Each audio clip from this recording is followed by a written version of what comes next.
Lord. ಈ ದಿನದ ಬಲಪಡಿಸುವ ವಾಕ್ಯ ಅಪೊಸ್ತಲರ ಕೃತ್ಯಗಳು 16ನೇ ಅಧ್ಯಾಯ 26ನೇ ವಚನ. ಅಕಸ್ಮಾತ್ತಾಗಿ ಭೂಕಂಪ ಉಂಟಾಯಿತು, ಸೆರೆಮನೆಯ ಅಸ್ಥಿವಾರಗಳು ಕದಲಿದವು, ಅದೇ ಕ್ಷಣದಲ್ಲಿ ಕದಗಳೆಲ್ಲ ತೆರೆದವು. ಆಮೇನ್. ಪ್ರಿಯ ದೇವರ ಮಕ್ಕಳೇ, ಈ ದಿನ ದೇವರು ನಮಗೆ ಹೇಳುತ್ತಿರುವ ವಾಕ್ಯ, ಸೆರೆಮನೆಯ ಅಸ್ಥಿವಾರಗಳು ಕದಲಿದವು, ಅದೇ ಕ್ಷಣದಲ್ಲಿ ಕದಗಳೆಲ್ಲ ತೆರೆದವು, ಎಲ್ಲರ ಬೇಡಿಗಳು ಕಳಚಿ ಬಿದ್ದವು. ಇಲ್ಲಿ 3 ಕಾರ್ಯಗಳು ನಡೀತಾ ಇದೆ. ಒಂದನೇದಾಗಿ ಭೂಕಂಪ ಉಂಟಾಗಿದೆ. ಭೂಕಂಪ ಉಂಟಾದ ಕೂಡಲೇ ಸೆರೆಮನೆ ಅಸ್ಥಿವಾರಗಳೆಲ್ಲ ಕದಲಿದವೆ, ಅದೇ ಕ್ಷಣದಲ್ಲಿ ಕದಗಳೆಲ್ಲ ತೆರೆದವು. ಹಲ್ಲೆಲೂಯ. ಈಗ ಈ ವಿಷಯವನ್ನು ನಾವು ನೋಡೋದಾದ್ರೆ, ಭೂಕಂಪ ಉಂಟಾಯ್ತು, ಮನೆಯಲ್ಲಿ ಏನೋ ಒಂದು ಭೂಕಂಪ ಉಂಟಾಗುತ್ತೆ. ಆಗ ಭೂಕಂಪ ಅಂದ್ರೆ ಏನು? ಭೂಮಿ ಹಾಗೆ ಅದ್ರೋದು. ಹಲ್ಲೆಲೂಯ. ಭೂಮಿಯಲ್ಲಿರೋದೆಲ್ಲ ಚೆಲ್ಲಾಪಿಲಿ ಆಗುತ್ತೆ. ಈಗ ಅನೇಕ ಕಡೆ ನಾವು ಪ್ರತಿನಿತ್ಯ ಕೇಳ್ತಾ ಇದ್ದೇವೆ, ಭೂಕಂಪಗಳಾಗ್ತಾ ಇದೆ ಎಂಬುದಾಗಿ. ಹಲ್ಲೆಲೂಯ. ಆ ರೀತಿ ಭೂಕಂಪ ಉಂಟಾದಾಗ ಏನಾಗುತ್ತೆ? ಬಹಳ ನಷ್ಟ ಆಗ್ತದೆ. ಹಲ್ಲೆಲೂಯ. ಪ್ರಾಣ ನಷ್ಟ ಆಗ್ತದೆ, ವಸ್ತುಗಳ ನಾಶನ ಆಗ್ತದೆ, ಅನೇಕರ ಜೀವದ ಭಯ ಉಂಟಾಗ್ತದೆ. ಉಳಿತೀವೋ ಇಲ್ವೋ, ಮತ್ತೆ ಏನಾಗುತ್ತೋ. ಹಲ್ಲೆಲೂಯ. ಆ ರೀತಿಗೆ ಅನೇಕ ರೀತಿಯಾಗಿ ಭಯ ಆಗುತ್ತೆ ಭೂಕಂಪ ಉಂಟಾದಾಗ. ಎರಡನೇದಾಗಿ ಸೆರೆಮನೆಯ ಅಸ್ಥಿವಾರಗಳು ಕದಲಿದವಂತೆ. ಹಲ್ಲೆಲೂಯ. ಅಂದ್ರೆ ಸೆರೆಮನೆಯಲ್ಲಿದ್ದಾರೆ. ಈ ಸಂಭವ ಯಾವಾಗ ಎಲ್ಲಿ ನಡೀತಾ ಇದೆ ಅನ್ನೋದಾದ್ರೆ, ಪೌಲ ಸೀಲರನ್ನ ಸೆರೆಮನೆಯಲ್ಲಿ ಹಾಕಿದಾಗ ನಡೀತಾ ಇರುವ ಒಂದು ವಿಷಯ. ಆಗ ಎರಡನೇದಾಗಿ ಅವರಿದ್ದ ಸೆರೆಮನೆಯ ಏನು ಅಸ್ಥಿವಾರ ಏನಾಗ್ತದೆ? ಕದಲ್ತಾ ಇದೆ. ಮತ್ತೆ ಅದೇ ಕ್ಷಣದಲ್ಲಿ ಕದಗಳೆಲ್ಲ ತೆರೆಯಲ್ಪಟ್ಟು ಅಲ್ವಾ. ಈಗ ಯಾರಾದ್ರೂ ಒಂದು ಮನೆ ಲಾಕ್ ಹಾಕೊಂಡಿದ್ದಾರೆ ಅಂತ ಇಟ್ಕೊಳ್ಳಿ, ಜೋರಾಗಿ ಅದನ್ನ ಹೊಡೆದಾಗ ಏನಾಗುತ್ತೆ? ಖಂಡಿತ ಡೋರ್ ಓಪನ್ ಆಗುತ್ತೆ. ಈಗ ಭೂಕಂಪ ಆಗಿದೆ, ಭೂಮಿ ಕದಲಿದೆ, ಈಗ ಇಷ್ಟು ಆದ್ಮೇಲೆ ಇನ್ನೇ ಆಟೋಮೆಟಿಕ್ ಡೋರು ಓಪನ್ ಆಗಿದೆ. ಅದರ ನಂತರ ಏನಾಗ್ತಾ ಇದೆ? ಅವರೆಲ್ಲರ ಬೇಡಿಗಳು ಕಳಚಿ ಬಿದ್ದಿವೆ. ಹಲ್ಲೆಲೂಯ. ಈಗ ಸೆರೆಮನೆಯಲ್ಲಿ ಹೇಗಿರ್ತಾರೆ ಕೈದಿಗಳು? ಎಲ್ಲರನ್ನ ಏನಾಗುತ್ತೆ? ಚೈನ್ಗಳಿಂದ ಹಾಕಿ ಬಂಧಿಸಿರ್ತಾರೆ, ಸರಪಣಿಗಳಿಂದ ಅವನ್ನ ಬಂಧಿಸಿರ್ತಾರೆ. ಹಲ್ಲೆಲೂಯ. ಈಗಾದ್ರೂ ಜೈಲಲ್ಲಿ ಹಾಕ್ಬೇಕಾದ್ರೆ ಕೈಕಾಲು ಏನು ಕಟ್ಟಿರೋದಿಲ್ಲ, ನಾರ್ಮಲಿ ಅವನ್ನ ಸೆಲ್ಗೆ ಹಾಕಿರ್ತಾರೆ ಪ್ರಿಯರೇ. ಹಲ್ಲೆಲೂಯ. ಆದರೆ ಆ ದಿನಗಳಲ್ಲಿ ಕೈ ಕಾಲುಗಳನ್ನ ಬಿಗಿಯಾಗಿ ಕಟ್ಟಿ ಕತ್ತಲೆಯ ಕೋಣೆಯೊಳಗೆ ಹಾಕ್ತಾ ಇದ್ರು. ಈಗಾದ್ರೂ ಲೈಟ್ಗಳಿದೆ. ಹಲ್ಲೆಲೂಯ. ಆದ್ರೆ ಈಗ ಯಾರಿಗೂ ಕೈ ಕಾಲುಗಳೆಲ್ಲ ಕಟ್ಟಾಕೋದಿಲ್ಲ. ಆದ್ರೆ ನಾರ್ಮಲಿ ಒಂದು ಸೆಲ್ಲಲ್ಲಿ ಇರ್ತಾರೆ. ಆದ್ರೆ ಇಲ್ಲಿ ನೋಡ್ರಿ, ಪೌಲ ಸೀಲನನ್ನ ಹೇಗೆ ಮಾಡಿದ್ರು ಅಂತ ಅನ್ನೋದಾದ್ರೆ, ಅದೇ ಅಪೊಸ್ತಲರ ಕೃತ್ಯಗಳು 16ನೇ ಅಧ್ಯಾಯ 24ನೇ ವಚನದಿಂದ ನಾವು ನೋಡೋದಾದ್ರೆ, ಅವರನ್ನು ಸೆರೆಮನೆಯ ಒಳಕೋಣೆಯಲ್ಲಿ ಹಾಕಿ ಅವರ ಕಾಲುಗಳಿಗೆ ಕೋಳವನ್ನು ಹಾಕಿ ಬಿಗಿಸಿದನು. ಹಲ್ಲೆಲೂಯ. ಹೀಗಂತೆ ಕೈ ಕಾಲುಗಳನ್ನು ಬಿಗಿದು ಬಿಟ್ಟಿದ್ದಾರೆ. ಈ ಕಡೆನೂ ಅಲ್ಲಾಡ್ಸಕ್ಕಾಗಲ್ಲ, ಆ ಕಡೆನೂ ಅಲ್ಲಾಡ್ಸಕ್ಕಾಗಲ್ಲ, ಇನ್ನೇನು ಮಾಡಕ್ಕಾಗಲ್ಲ. ಬಿಗಿಯಾಗಿ ಆ ವಾಕ್ಯವನ್ನ ನೀವು ಗಮನಿಸಿ ನೋಡ್ರಿ, ಅಲ್ಲಿ ವಾಕ್ಯ ಬರೆಯಲ್ಪಟ್ಟಿದೆ. ಅವ್ರಿಗೆ ಏನ್ ಮಾಡಿದಂತೆ, ಆ ಕೋಣೆಯರಿಗೆ ಹಾಕಿ ಅವರ ಕಾಲುಗಳಿಗೆ ಕೋಳವನ್ನು ಹಾಕಿ ಬಿಗಿಸಿದಾರಂತೆ. ಬಿಗಿ ಅಂದ್ರೆ ತುಂಬಾ ಟೈಟ್ ಆಗಿ ಹಾಕ್ಬಿಟ್ಟಿದ್ದಾರೆ. ಹಲ್ಲೆಲೂಯ. ಆಗ ತುಂಬಾ ಟೈಟ್ ಆಗಿ ಹಾಕಿದ್ದಾರೆ. ಕತ್ತಲೆ ಕೋಣೆಯಲ್ಲಿ ಇದ್ದಾರೆ. ಅವ್ರಿರೋದು ಸೆರೆಮನೆ. ಹಲ್ಲೆಲೂಯ. ಆ ಸೆರೆಮನೆಯಲ್ಲಿ ಅಲ್ಲಿ ಒಂದು ಕಾರ್ಯ ನಡೀತಾ ಇದೆ. ಏನಂತಂದ್ರೆ, ಆಗ ಇಂಥ ಸ್ಥಿತಿಲಿ ಮೊದಲನೇದಾಗಿ ಒಂದನೇದು ಅವ್ರು ಸೆರೆಮನೆಯೊಳಗಿದ್ದಾರೆ. ಎರಡನೇದಾಗಿ ಕೈ ಕಾಲುಗಳನ್ನ ಏನ್ ಹಾಕಿದ್ದಾರೆ? ಚೈನ್ಗಳಿಂದ ಬಂಧಿಸಿದ್ದಾರೆ. ಹಲ್ಲೆಲೂಯ. ಮೂರನೇದಾಗಿ ಅವ್ರು ಏನ್ ಮಾಡ್ತಿದಾರೆ ಅಂತ ಪರಿಸ್ಥಿತಿಯಲ್ಲಿ, ಆ ನಂತರದ ವಾಕ್ಯ ನೋಡ್ರಿ, 25ನೇ ವಚನ. ಅದೇ ಅಪೊಸ್ತಲರ ಕೃತ್ಯಗಳು 16ನೇ ಅಧ್ಯಾಯ 25ನೇ ವಚನ. ಮಧ್ಯರಾತ್ರಿಯಲ್ಲಿ ಪೌಲನು ಸೀಲನು ಪ್ರಾರ್ಥನೆ ಮಾಡುವವರಾಗಿ ದೇವರಿಗೆ ಸ್ತುತಿ ಪದಗಳನ್ನ ಹಾಡುತ್ತಿದ್ದರು. ಹಲ್ಲೆಲೂಯ. ನಾವು ಮೊದಲು ಏನಂತ ಓದ್ಕೊಂಡ್ವಿ? ಅಪೊಸ್ತಲರ ಕೃತ್ಯಗಳು 16ನೇ ಅಧ್ಯಾಯ 26ನೇ ವಚನದಲ್ಲಿ ಮಹಾಭೂಕಂಪ ಉಂಟಾಯ್ತು. ಹಲ್ಲೆಲೂಯ. ಸೆರೆಮನೆ ಅಸ್ಥಿವಾರಗಳು ಕದಲಿದವು, ಕದಗಳೆಲ್ಲ ತೆರೆದವು, ಎಲ್ಲರ ಬೇಡಿಗಳು ಕಳಚಿ ಬಿದ್ದವು. 4 ವಿಷಯ. ಈ 4 ವಿಷಯ ಯಾಕೆ ನಡೀತು ಅನ್ನೋದಾದ್ರೆ, 24, 25ರಲ್ಲಿ ನಡೆದಿರೋ ಕಾರ್ಯಗಳಿಂದ. ಹಲ್ಲೆಲೂಯ. ಒಂದನೇದಾಗಿ 24ರಲ್ಲಿ ಪೌಲ ಸೀಲರನ್ನ ಸೆರೆಮನೆಗೆ ಹಾಕಿದ್ರಿಂದ. ಹಲ್ಲೆಲೂಯ. ಅವ್ರ ಕೈ ಕಾಲುಗಳನ್ನ ಕಟ್ಟಿ ಹಾಕಿದ್ರಿಂದ. ಹಲ್ಲೆಲೂಯ. ಮೂರನೇದಾಗಿ ಅವರು ಆ ರೀತಿ ಕಟ್ಟಲ್ಪಟ್ಟಾಗ ಮಧ್ಯರಾತ್ರಿಯಲ್ಲಿ ಪ್ರಾರ್ಥನೆ ಮಾಡುವವರಾಗಿ ಸ್ತುತಿ ಪದಗಳನ್ನ ಹಾಡ್ತಾ ಇದ್ದಾರೆ. ಹಲ್ಲೆಲೂಯ. ಹಲ್ಲೆಲೂಯ. ಸರಿ, ಮಧ್ಯರಾತ್ರಿ ನಮ್ಗೆ ಏನ್ ಅಭ್ಯಾಸ? ನಿದ್ರೆ ಮಾಡೋ ಅಭ್ಯಾಸ. ಹಲ್ಲೆಲೂಯ. ಇನ್ನು ಕೆಲವರಿಗೆ ಮಧ್ಯರಾತ್ರಿಯಲ್ಲಿ ಈಗ ನಿದ್ದೆ ಮಾಡೋದು ಕೂಡ ಕಡಿಮೆ ಆಗಿ ಮೊಬೈಲ್ ತೋಡ್ತಾ ಇರೋ ಅಭ್ಯಾಸ. ಹಲ್ಲೆಲೂಯ. ಪಾಪ ಮನೇಲಿ ಒಂದು 4 ಜನ ಇರ್ತಾರೆ ಅಂತ ಇಟ್ಕೊಳ್ಳಿ. ಅದ್ರಲ್ಲಿ ಕೆಲ್ಸಕ್ಕೆ ಹೋಗ್ಬಿಟ್ಟು ಬಂದಿರೋರು ಇರ್ತಾರೆ, ಸ್ಕೂಲ್ಗೆ ಹೋಗ್ಬಿಟ್ಟು ಬಂದಿರೋರು ಇರ್ತಾರೆ. ಆದ್ರೆ ಇನ್ನೂ ಕೆಲವ್ರು ಏನ್ ಮಾಡ್ತಾರೆ, ಬೆಳಗ್ಗೆಯಿಂದ ಸುಮ್ಮನೆ ಮನೇಲಿ ಇರ್ತಾರೆ, ನಿದ್ರೆ ಮಾಡೋರಾಗಿರ್ತಾರೆ, ರಾತ್ರಿ ಎಲ್ಲ ಮೊಬೈಲ್ ತೋಡ್ಕೊಂಡಿರ್ತಾರೆ, ಕೆಲವರು ಟಿವಿ ನೋಡ್ತಾ ಇರ್ತಾರೆ, ಸಿನಿಮಾ ನೋಡ್ತಾ ಇರ್ತಾರೆ. ಅಲ್ಲೆಲ್ಲೂಯ್ಯ, ರಾತ್ರಿ ಎಲ್ಲ ತೋಡ್ತಾ ಇರ್ತಾರೆ. ಆಗ ಕೆಲ್ಸಕ್ಕೆ ಹೋಗ್ಬಿಟ್ಟು ಬಂದ ಪರಿಸ್ಥಿತಿ ಹೇಗೆ, ಶಾಲೆ ಕಾಲೇಜುಗಳಿಗೆ ಹೋಗ್ಬಿಟ್ಟು ಬಂದ ಪರಿಸ್ಥಿತಿ ಹೇಗೆ? ಒಂದೇ ಮನೆಯಲ್ಲಿ ಈ ಕಾರ್ಯಗಳು ನಡೀತದೆ, ಕೇಳಿದ್ರೆ ಜಗಳ, ಕೇಳಿದ್ರೆ ಕೋಪ. ಅಲ್ಲಲ್ಲಿ ಇಂಥ ಒಂದು ಪರಿಸ್ಥಿತಿಯಲ್ಲಿ ಎಷ್ಟೋ ಜನ ಹಾದು ಹೋಗ್ತಾ ಇರ್ಬೋದು ಬೇರೆ. ಅಲ್ಲೆಲ್ಲಿ ಈ ತರ ಕಾರ್ಯಗಳನ್ನ ನಮ್ಮ ಜೀವನದಲ್ಲಿ ಕೂಡ ನಾವು ಎಷ್ಟೋ ಅನುಭವಿಸಿದ್ದೆ. ಅಲ್ಲೆಲ್ಲೂಯ್ಯ, ಖಂಡಿತವಾಗಿ ಈ ತರ ಎಲ್ಲ ಪರಿಸ್ಥಿತಿಯನ್ನ ಕೂಡ ನೀವು ದಾಟಿ ಬಂದಿರ್ತೀರ. ಆ ರೀತಿಯಾಗಿ ಮಧ್ಯರಾತ್ರಿಯಲ್ಲಿ ಮಾಡುವವರು ಇದ್ದಾರೆ. ಆದ್ರೆ ಇಲ್ಲಿ ಪೌಲಸಿಲರು ಮಧ್ಯರಾತ್ರಿಯಲ್ಲಿ ಏನ್ ಮಾಡ್ತಾ ಇದ್ದಾರಂತೆ, ಪ್ರಾರ್ಥನೆ ಮಾಡುವವರಾಗಿ ಸ್ತುತಿ ಪದಗಳನ್ನ ಹಾಡ್ತಾ ಇದ್ದಾರೆ. Hallelujah, hallelujah. ಅದು ಅವ್ರಿರೋ ಸ್ಥಿತಿ ಏನು, ನಮಗೆ ಯಾರಾದ್ರೂ ಏನಾದ್ರೂ ಬೈದ್ ಬಿಟ್ರೇನೆ ಏನ್ ಮಾಡಲ್ಲ, ಅವತ್ತು ಊಟನೇ ಮಾಡಲ್ಲ, ಹಲ್ಲೆಲೂಯ, ನಿದ್ರೆನೇ ಮಾಡಲ್ಲ. ಅದ್ರಲ್ಲಂತೂ ಕ್ರೈಸ್ತರಾಗಿದ್ರೆ ಪ್ರಾರ್ಥನೆನೂ ಬೇಡ, ವಾಕ್ಯನೂ ಬೇಡ, ಸಭೆನೂ ಬೇಡ, ದೇವ್ರು ಬೇಡ, ಏನು ಬೇಡ. ಪಪ್ಪ ಏನೋ ಪ್ರಪಂಚದಲ್ಲಿ ಪ್ರಳಯನೇ ಆಗೋಯ್ತೀನೋ, ಇವ್ರು ಮುಳುಗೇ ಹೋದ್ರೇನೋ ಅನ್ನೋ ತರ ಪ್ರವರ್ತಿಸ್ತಾರೆ ಕೆಲವರು. Hallelujah, hallelujah.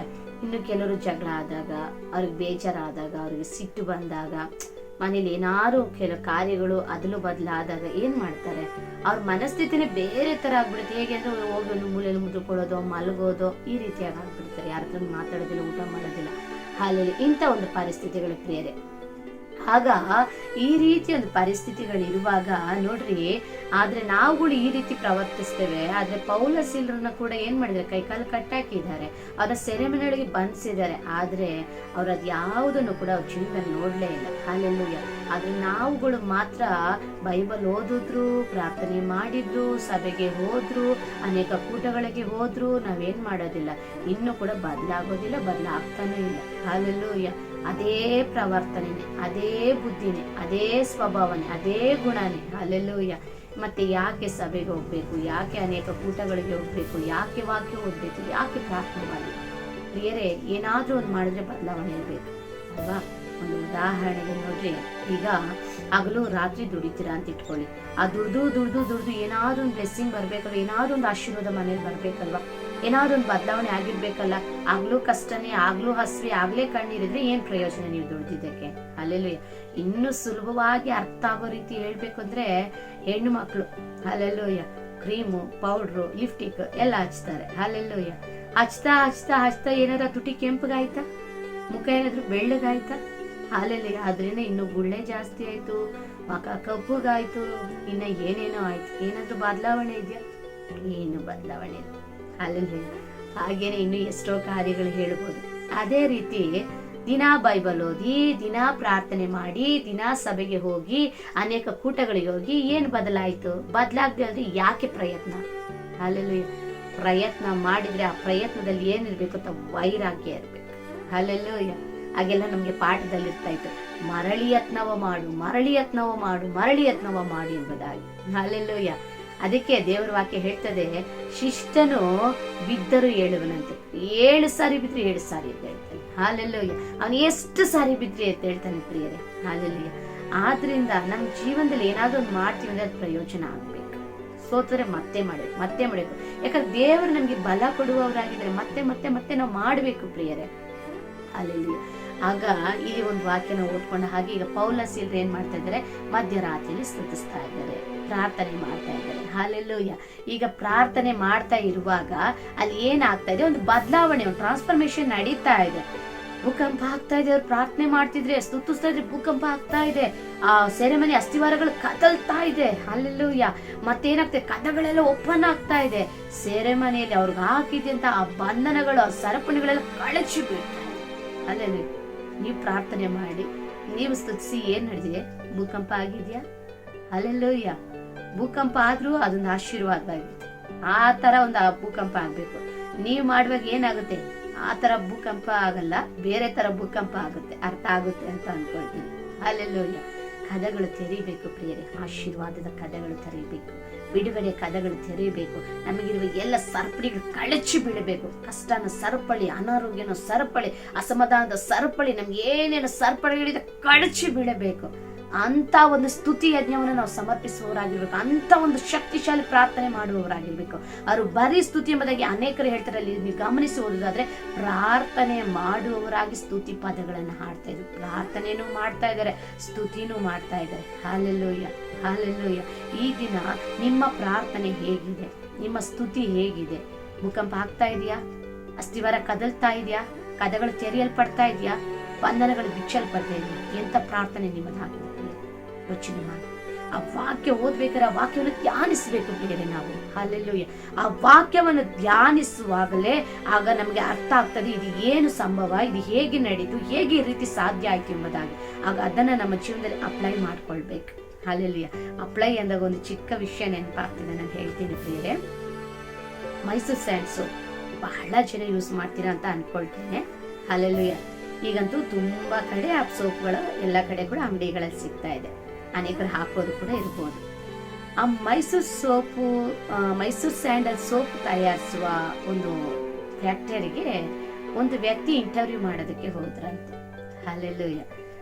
ಆಗ ಆ ವ್ಯಕ್ತಿ ಹತ್ರ ಇಂಟರ್ವ್ಯೂ ಮಾಡ್ಬೇಕಾದ್ರೆ ಹೇಳಿದ್ರಂತೆ, ಈ ಸೋಪು ಇಷ್ಟು ಚೆನ್ನಾಗಿ ಬರ್ತಾ ಇದೆ, ಇಷ್ಟು ಚೆನ್ನಾಗಿ ಸ್ಮೆಲ್ ಎಲ್ಲ ಚೆನ್ನಾಗಿದೆ, ತುಂಬಾ ಜನ ಉಪಯೋಗಿಸ್ತಾ ಇದ್ರೆ, ಈ ಫ್ಯಾಕ್ಟ್ರಿ ತುಂಬಾ ಡೆವಲಪ್ ಆಗ್ತಾ ಇದೆ, ಹಾಗೆ ಹೀಗೆ ಅಂತ ಎಲ್ಲ ಹೇಳಿದ್ರಂತೆ. ಹೌದು ಸರ್, ತುಂಬಾ ಚೆನ್ನಾಗಿ ನಾವು ಇಲ್ಲಿ ಪ್ರಯಾಸ ಪಡ್ತಾ ಇದೀವಿ, ಪ್ರಯತ್ನ ಮಾಡ್ತಾ ಇದೀವಿ, ಅದಕ್ಕೆ ಎಲ್ಲರೂ ಅದನ್ನ ತಗೊಳ್ತಾ ಇದ್ದಾರೆ, ನಾವು ತುಂಬಾ ಹಾರ್ಡ್ ವರ್ಕ್ ಮಾಡ್ತಾ ಇದೀವಿ ಎಂಬುದಾಗಿ ಒಂದು ವ್ಯಕ್ತಿ ಹೇಳದ್ನಂತೆ. ಹಾಲೆಲೂಯ. ಆಗ ಇಂಟರ್ವ್ಯೂ ಮಾಡೋ ವ್ಯಕ್ತಿ ಆ ವ್ಯಕ್ತಿಯನ್ನ ನೋಡಿ ಹೇಳಿದ್ನಂತೆ, ಹೌದು ಸರ್, ಪ್ರಪಂಚದಲ್ಲಿ ಎಲ್ಲಾ ಕಡೆ ಸೋಪು ಹೋಗ್ತಾ ಇದೆ, ಅನೇಕರು ಉಪಯೋಗಿಸ್ತಾ ಇದ್ದಾರೆ, ನೀವು ಹೇಳಿದಾಗೆ ತುಂಬಾ ಶ್ರಮೆ ಪಟ್ಟು ಪ್ರಯಾಸ ಪಟ್ಟು ನೀವು ಈ ಫ್ಯಾಕ್ಟರಿಯಲ್ಲಿ ಕೆಲಸ ಮಾಡ್ತಾ ಇದ್ದೀರಾ, ತುಂಬಾ ಚೆನ್ನಾಗಿ ಹೋಗ್ತಾ ಇದೆ, ಕರೆಕ್ಟ್, ಅದು ಎಲ್ಲ ಸರಿ. ಆದ್ರೆ ಬೇರೆಯವರೆಲ್ಲ ತುಂಬಾ ಚೆನ್ನಾಗಿ ಅದರಲ್ಲಿ ಗ್ಲೋ ಆಗ್ತಾ ಇದ್ದಾರೆ, ಅದು ತುಂಬಾ ಉಪಯೋಗವಾಗಿದೆ ಅಂತ ಒಳ್ಳೆ ರೀತಿಯಲ್ಲಿ ಹೇಳ್ತಾ ಇದ್ದಾರೆ, ಇನ್ನು ದಿನದಿಂದ ದಿನಕ್ಕೆ ನಿಮ್ಮ ಕಂಪನಿ ಕೂಡ ಡೆವಲಪ್ ಆಗ್ತಾ ಇದೆ. ಆದ್ರೆ ಸರ್, ನಾನು ಒಂದು ವಿಷಯ ಕೇಳ್ತೀನಿ, ತಪ್ಪು ತಿಳ್ಕೊಂಬೇಡಿ, ಆದ್ರೆ ನೀವು ಮಾತ್ರ ತುಂಬಾ ಕೊಳಕಾಗಿದ್ದೀರಲ್ಲ, ಯಾಕೆ ಕೇಳಿದ್ರು. ಅಲ್ಲೆಲ್ಲೂಯ್ಯ. ಆಗ ಅವ್ರು ಹೇಳಿದ್ರಂತೆ, ಅಲ್ಲೆಲ್ಲೂಯ್ಯ, ನಾನು ಅದನ್ನ ಮಾಡ್ತೀನಿ ಹೊರತು ನನ್ನ ಲೈಫಲ್ಲಿ ಅದ ನನ್ನ ಶರೀರಕ್ಕೆ ಅಪ್ಲೈ ಮಾಡೋದಿಲ್ಲ ಅಂದ್ರಂತೆ. Hallelujah, hallelujah. ಆಗ ಅವರಲ್ಲಿ ಬರೀ ಕೆಲಸ ಮಾಡ್ತಾ ಇದ್ದಾರೆ, ಅದನ್ನ ಅಪ್ಲೈ ಮಾಡ್ಕೊಳ್ತಾ ಇಲ್ಲ ತನ್ನ ಶರೀರಕ್ಕೆ. ಅಲ್ಲೆಲ್ಲೂಯ್ಯ. ಆಗ ಅವ್ರು ಅಪ್ಲೈ ಮಾಡ್ಕೊಳ್ದೆ ಇರೋದ್ರಿಂದ ಅವ್ರು ಅಷ್ಟು ಕೊಳಕಾಗಿದ್ದಾರೆ. ಅಲ್ಲೆಲ್ಲೂಯ್ಯ. ಅವ್ರು ಹಾಗೆ ಹೇಳಿದಂತೆ, ಸರ್, ನಾನು ಇಲ್ಲಿ ಫ್ಯಾಕ್ಟ್ರಿ ಬರೀ ತಯಾರಿಸೋದಷ್ಟೇ ನನ್ನ ಕೆಲಸ, ಆದ್ರೆ ಆ ಸಾಬು ನಾನು ಅಪ್ಲೈ ಮಾಡೋದಿಲ್ಲ. ಅಲ್ಲೆಲ್ಲೂಯ್ಯ. ಆಗ ಅವ್ರು ಅದನ್ನ ಅಪ್ಲೈ ಮಾಡ್ದಲೇ ಇರೋದ್ರಿಂದ ಅಷ್ಟು ಕೊಳಕಾಗಿದ್ದಾರೆ ಅಂತ ಅವ್ರಿಗೆ ಅವರೇ ಹೇಳಿದ್ರು. ಅಲ್ಲೆಲ್ಲೂಯ್ಯ. ಇದು ಬಹಳ ವರ್ಷಗಳ ಹಿಂದೆ ಹೇಳಿದಂತ ಒಂದು ಮಾತು. ಅಲ್ಲೆಲ್ಲೂಯ್ಯ. ಹಾಗಾದ್ರೆ ಇದನ್ನ ನಾನು ಏನ್ ಹೇಳ್ತೀನಿ ಅಂತಂದ್ರೆ, ನಾವು ವಾಕ್ಯ ಓದ್ತಾ ಇದ್ದೇವೆ, ಪ್ರಾರ್ಥನೆ ಮಾಡ್ತಾ ಇದ್ದೇವೆ, ಸಭೆಗೆ ಹೋಗ್ತಾ ಇದ್ದೇವೆ, ಯೂಟ್ಯೂಬ್ಗಳು ನೋಡ್ತಾ ಇದ್ದೇವೆ, ಸಾವಿರಾರು ಸಂದೇಶಗಳನ್ನ ಕೇಳ್ತಾ ಇದ್ದೇವೆ, ಅನೇಕ ಸೇವಕರ ಮಾತುಗಳನ್ನ ಕೇಳಿ ಬಲಗೊಳ್ತಾ ಇದ್ದೇವೆ. ಆದ್ರೆ ಅಲ್ಲಿಂದ ಅಲ್ಲೇ ಅಲ್ಲಿ ಕೆಲವರಂತೂ ಸಂದೇಶ ಬರ್ದು ಭಾನುವಾರ ಕೇಳುವಂತ ಸಂದೇಶ ಬರ್ದು ಲಾಸ್ಟ್ ಅಲ್ಲಿ ಸಾಪೆ ಮೇಲೆ ಚೇರ್ ಮೇಲೆ ಇಟ್ಟು ಅಷ್ಟೇ ನೋಡ್ಕೊಳ್ಳಿ, ನೀವು ಹೇಳಿದ್ದು ಸರಿಯಾಗಿದೆಯಲ್ಲ ಅನ್ನೋ ತರ ಬಿಟ್ಟು ಬರ್ತೀರ. ಅಲ್ಲೆಲ್ಲೂಯ್ಯ. ಆದ್ರೆ ನಾವೇನ್ ಮಾಡೋದಿಲ್ಲ, ನಮ್ಮ ಲೈಫ್ ಅಲ್ಲಿ ಅದನ್ನ ಅಪ್ಲೈ ಮಾಡೋದಿಲ್ಲ. ನಾನು ಇಷ್ಟು ಯಾಕೆ ಹೇಳಿದ್ರೆ, ವಾಕ್ಯವನ್ನ ಮೆಡಿಟೇಷನ್ ಮಾಡ್ಬೇಕು, ವಾಕ್ಯವನ್ನ ಧ್ಯಾನಿಸ್ಬೇಕು. ಒಂದು ವಾಕ್ಯ ಓದುತ್ತಾ ಅದು ನಿಮ್ಮ ಮನಸ್ಸಿಗೆ ತಟ್ತಾ ಇದೆಯಾ, ತಕ್ಷಣ ಮತ್ತೆ ಮತ್ತೆ ಮತ್ತೆ ಓದಿ ಅದನ್ನ ಹಾಗೇ ಧ್ಯಾನ ಮಾಡಿ. ಅಲ್ಲೆಲ್ಲೂಯ್ಯ. ಇನ್ನೊಂದು ವಿಷಯ ಏನು ಗೊತ್ತಾ, ಯಾರಾದ್ರೂ ಏನಾದ್ರೂ ಒಂದು ಮಾತು ಬೈದು ಬಿಟ್ಟಿದ್ರು ಅಂತ ಅನ್ಕೊಳ್ಳಿ. ಅಲ್ಲೆಲ್ಲೂಯ್ಯ. ಇಲ್ಲ ಏನೋ ಒಂದು ಏಟ್ ಹಾಕ್ಬಿಟ್ಟಿದ್ರು ಅಂತ ಇಟ್ಕೊಳ್ಳಿ, ಅದನ್ನ ಹೇಗೆ ಮೆಡಿಟೇಷನ್ ಮಾಡ್ತೀರಿ, ಅವಳು ಹೆಂಗೆ ನನ್ನ ಹೊಡೆದ್ಲು ಗೊತ್ತಾ, ಅವಳು ಎಂತ ಮಾತ್ರ ನಂದು ಗೊತ್ತಾ, ಈ ತರ ನಿಂತಿದ್ನ, ಅವಳು ಈ ಕಡೆ ತಿರ್ಕೊಂಡಿದ್ಲ, ಈ ತರ ಕೈ ಎತ್ತದ್ಲ, ಇವರೆಲ್ಲ ನೋಡ್ತಾ ಇದ್ರ, ನಾನು ಈ ರೀತಿ ಒಂದು ಮಾತಾಡ್ಲು, ಈ ಸೀರೆ ಎತ್ತದ್ಲು, ಸೀರೆ ಎತ್ತು ಸಿಕ್ಸಿದ್ಲು, ಅಲ್ಲೆಲ್ಲೂಯ್ಯ, ಈ ರೀತಿ ಮಾತಾಡಿದ್ಲು. ಎಷ್ಟು ಚೆನ್ನಾಗಿ ಆ ವಿಷಯ ಧ್ಯಾನ ಮಾಡ್ತೇನೆ. ಮರ್ಯಾದೆ ಇಲ್ಲ. ಮತ್ತೆ ಮತ್ತೆ ಮತ್ತೆ ಮತ್ತೆ ಅದನ್ನು ಮರ್ಯಾದಕ್ಕೆ ಬಿಡೋದಿಲ್ಲ. ನೆನಪಿಸಿ ಇನ್ನೂ ಚಿಂತೆ ಜಾಸ್ತಿ ಮಾಡ್ಕೊಳ್ಳೋದು, ಇನ್ನೂ ಕೋಪ ಜಾಸ್ತಿ ಮಾಡ್ಕೊಳ್ಳೋದು. ಅದನ್ನ ಏನ್ ಮಾಡ್ತಾ ಇದೀವಿ, ಧ್ಯಾನಿಸ್ತಾನೇ ಇದೀವಿ. ಅಲ್ಲಲ್ಲಿ ಅದರಿಂದ ಏನಾಗ್ತಾ ಇದೆ, ಕೋಪ ಜಾಸ್ತಿ ಆಗ್ತಾ ಇದೆ, ಅವ್ರ ಮೇಲೆ ಇನ್ನ ದ್ವೇಷ ಹೆಚ್ಚಾಗ್ತಾ ಇದೆ. ನಾವು ಧ್ಯಾನಿಸೋ ಕಾರ್ಯ ಈ ತರ ಇದೆ. ಆದ್ರೆ ಅದನ್ನೆಲ್ಲ ಪ್ರಿಯರೇ ನಾವು ಧ್ಯಾನಿಸ್ಬೇಕಾದ್ರೆ, ವಾಕ್ಯವನ್ನ ಧ್ಯಾನಿಸ್ಬೇಕಾದ್ರೆ ಏನಾಗುತ್ತೆ, ಆ ವಾಕ್ಯ ನಮ್ಮ ಹೃದಯ ತುಂಬಿ ಈ ರೀತಿ ದ್ವೇಷಗಳಿದ್ರು, ಈ ರೀತಿ ಕೋಪಗಳಿದ್ರು ಕೂಡ ಎಲ್ಲ ಹೊರಟೋಗ್ಬಿಡುತ್ತೆ. 1 ಕೊರಿಂಥ 13ನೇ ಅಧ್ಯಾಯದಲ್ಲಿ ಒಂದು ವಾಕ್ಯ ಬರೆಯಲ್ಪಟ್ಟಿರ್ತದೆ, ಸಂಪೂರ್ಣವಾದದ್ದು ಬಂದಾಗ ಏನಾಗುತ್ತೆ, ಕೊರತಾಗಿರೋದು ಹೊರಟೇ ಹೋಗ್ಬಿಡುತ್ತೆ. ಹಲ್ಲೆಲೂಯಾ. ಈ ಸಂಪೂರ್ಣವಾದ ದೇವರ ವಾಕ್ಯ ನಮ್ಮೊಳಗೆ ಬರ್ತಾ ಬರ್ತಾ ಬರ್ತಾ ಬರ್ತಾ ಅಪೂರ್ಣವಾದದ್ದು ನಮ್ಮನ್ನು ಬಿಟ್ಟು ಹೋಗಿಬಿಡ್ತದೆ. Hallelujah, hallelujah. ಆದ್ದರಿಂದ ಪ್ರಿಯರೇ, ವಾಕ್ಯಗಳನ್ನ ಅಪ್ಲೈ ಮಾಡ್ಕೊಳ್ಳಿ. ನಿಮ್ಮ ಮಾತಲ್ಲಿ ಅಪ್ಲೈ ಮಾಡ್ಕೊಳ್ಳಿ, ನಿಮ್ಮ ದೃಷ್ಟಿಯಲ್ಲಿ ಅಪ್ಲೈ ಮಾಡ್ಕೊಳ್ಳಿ, ನಿಮ್ಮ ಕ್ರಿಯೆಯಲ್ಲಿ ಅಪ್ಲೈ ಮಾಡ್ಕೊಳ್ಳಿ, ನಿಮ್ಮ ನಡತೆಯಲ್ಲಿ ಅಪ್ಲೈ ಮಾಡ್ಕೊಳ್ಳಿ, ನಿಮ್ಮ ಹೃದಯದಲ್ಲಿ ಅಪ್ಲೈ ಮಾಡ್ಕೊಳ್ಳಿ. ಅಲ್ಲಿ ಓದೋದಲ್ಲೇ ಬಿಡ್ಬೇಡಿ. Hallelujah, hallelujah. ನೋಡ್ರಿ, ಅಪೊಸ್ತಲನಾದ ಪೌಲನು, ಸೀಲರು ಪ್ರಾರ್ಥನೆ ಮಾಡುವವರಾಗಿ ಸ್ತುತಿ ಪದಗಳನ್ನು ಹಾಡ್ತಾ ಇದ್ದಾರೆ. ಆ ರಾತ್ರಿ ವೇಳೆ ಒಂದು ಭೂಕಂಪ ಉಂಟಾಯಿತು. ಆ ಸೆರೆಮನೆ ಅಸ್ಥಿವಾರಗಳು ಕದಲಿದವು, ಬಾಗಿಲುಗಳು ತೆರೆಯಲ್ಪಟ್ಟವು. ಸೆರೆಮನೆಯಲ್ಲಿರುವವರು ಎಲ್ಲರ ಆ ಒಂದು ಸರಪಣಿಗಳು ಕಳಚಿ ಬಿದ್ದವು. ಅಲ್ಲಿ ಅವರೊಂದು ಸ್ತುತಿ, ಅವರೊಂದು ಪ್ರಾರ್ಥನೆ, ಅವರ ಒಂದು ಸರಪಣಿಗಳು ಮಾತ್ರ ಕಳಚಿ ಬೀಳಲಿಲ್ಲ, ಅವರ ಸೆರೆಯ ಕದಗಳು ಮಾತ್ರ ತೆರೆಯಲ್ಪಟ್ಟಲಿಲ್ಲ. ಅವ್ರ ಸುತ್ತಮುತ್ತಲಿದ ಎಲ್ಲ ಕೈದಿಗಳ ಒಂದು ಸೆರೆಮನೆಯ ಕದಗಳು ತೆರೆಯಲ್ಪಟ್ಟವು. ಹಲ್ಲೆಲೂಯಾ. ಅವರೆಲ್ಲ ಸರಪಣಿಗಳು ಬಿಚ್ಚಲ್ಪಟ್ಟವು. ಈ ದಿನ ನಮ್ಮ ಪ್ರಾರ್ಥನೆ, ನಮ್ಮ ಸ್ತುತಿ ಯಾವ ರೀತಿ ಇದೆ? ನಮ್ಮ ಸ್ಥಿತಿ ಬದಲಾಗ್ತಾ ಇದೆಯಾ?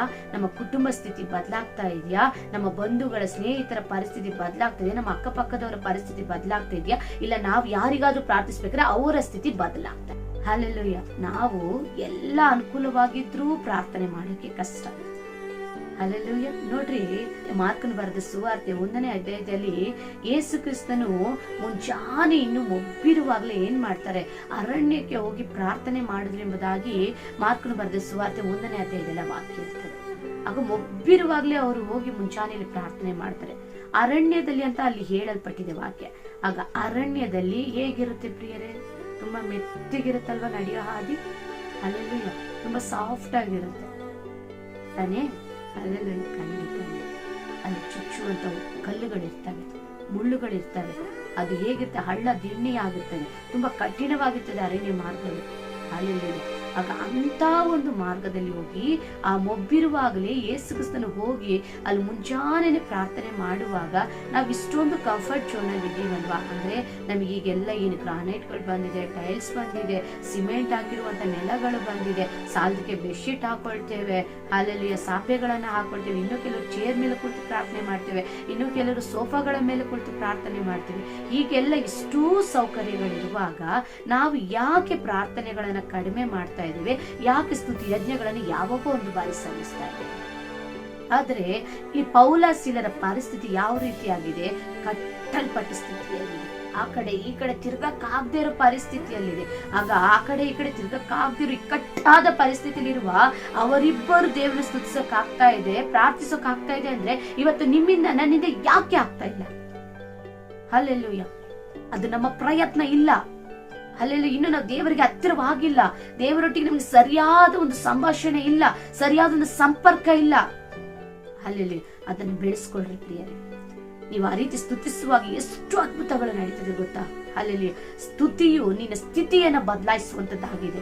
ಅಲ್ಲೆಲ್ಲಿ ಬಸ್ ನಲ್ಲಿ ಹೋಗ್ತಾ ಇದ್ದೀರಾ, ಸ್ತುತಿ ಮಾಡ್ತಾರೆ, ದೇವರೇ ನಿನ್ಗೆ ಸ್ತೋತ್ರ, ಪರಿಶುದ್ಧನೇ ಸ್ತೋತ್ರ, ಆತನ ನಾಮಗಳನ್ನು ಹೇಳಿ ಸ್ತೋತ್ರ ಮಾಡ್ರಿ, ಆತನ ಮಾಡಿದ ಅದ್ಭುತಗಳನ್ನು ಹೇಳಿ ಸ್ತೋತ್ರ ಮಾಡ್ರಿ, ಆತನ ತೋರಿದ ಕೃಪೆಯನ್ನು ನೆನೆಸಿ ಸ್ತೋತ್ರ ಮಾಡ್ರಿ, ನಿಮ್ಮ ಕೊಟ್ಟಿರೋ ಕುಟುಂಬಕ್ಕಾಗಿ ಸ್ತೋತ್ರ ಮಾಡ್ರಿ, ಸಭೆಗಾಗಿ ಸ್ತೋತ್ರ ಮಾಡ್ರಿ, ಕೆಲಸಕ್ಕಾಗಿ ಸ್ತೋತ್ರ ಮಾಡ್ರಿ. ಸ್ತೋತ್ರ ಮಾಡ್ತಾನೆ ಇರಿ, ಸ್ತುತಿಸ್ತಾನೆ ಇರಿ. ಬಸ್ಸಲ್ಲಿ ಹೋಗ್ಬೇಕಾದ್ರೆ ಸ್ತುತಿಸ್ರಿ, ಕೆಲಸ ಮಾಡ್ಬೇಕಾದ್ರೆ ಸ್ತುತಿಸ್ರಿ, ಅಡಿಗೆ ಮಾಡುವಾಗ, ಗುಡಿಸುವಾಗ, ಬಟ್ಟೆ ಒಗೆಯುವಾಗ, ಪ್ರತಿ ಬಾರಿ ನಾನು ಯಾವಾಗ್ಲೂ ಹೇಳ್ತೇನೆ, ಮನೆ ಕೆಲಸ ಮಾಡೋರೆಲ್ಲ ಸ್ತೋತ್ರದೊಟ್ಟಿಗೆ ನಿಮ್ಮ ಕೆಲಸಗಳನ್ನ ಮಾಡ್ರಿ.